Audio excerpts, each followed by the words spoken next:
Hinahanap pa rin ang 4 na Pinoy sa Myanmar na kabilang sa mga nawawala kasunod po ng pagguho ng mga gusali dahil sa magnitude 7.7 na lindol doon. Panawagan ng kani-kanilang pamilya, mapabilis sana ang rescue operations. Balitang hatid ni Jonathan Andal. Teacher Edsel! Lex! Alexis!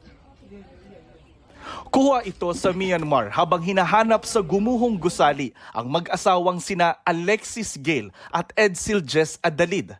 Pinaniniwalaan silang natrap sa tinitirhan nilang 12-story building na Sky Villa Condominium na nasa syudad ng Mandalay na pinakamalapit sa episentro ng magnitude 7.7 na lindol. Sa bahaging ito, naghahanap ang mga kapwa nila Pinoy dahil nakita nilang nakasabit dito ang brown na jacket na ito ni Alexis. Sa ilalim daw ng sofa na ito, ang kwarto ng mag-asawa na nasa 9th floor ng Tower D.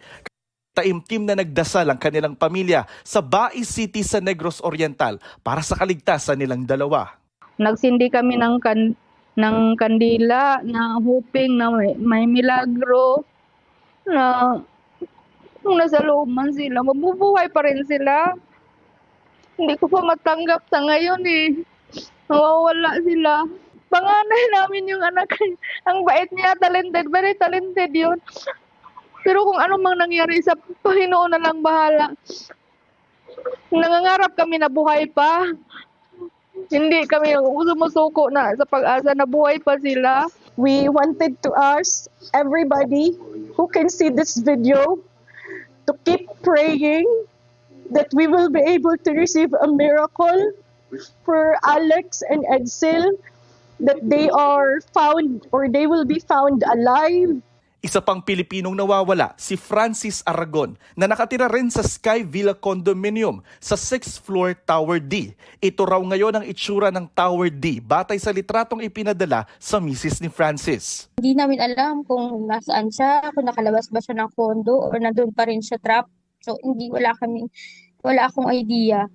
Ang gusto ko lang talaga is mahanap siya, makita siya as soon as possible. Bukod kina Francis, Edsel at Alexis, may isa pang Pilipinong nawawala sa Myanmar ayon sa DFA. Muling detalye, 4 ang unaccounted for. Mga professionals yan, usually mga teacher, mga office workers.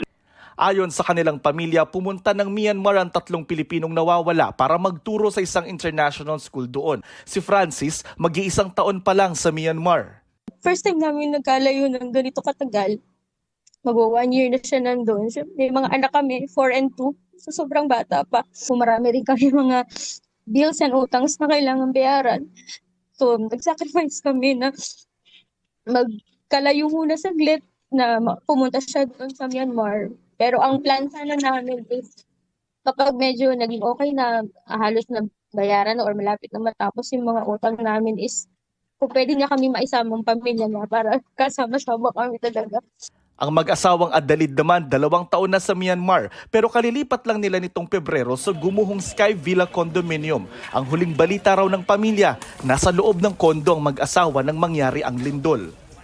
Sabi ng Office of Civil Defense, naghahanda na silang magpalipad sa Myanmar ng 114 na mga tauhan sa April 1 na tatagal doon ng 2 linggo para sa humanitarian aid. Gusto ng mga kaanak ng mga nawawala na makasama papunta sa Myanmar. Gusto ko po siya mapuntahan doon. Kung ano man po lahat ng mangyari, gusto ko po siya makita doon. Jonathan Andal, nagbabalita para sa GMA Integrated News.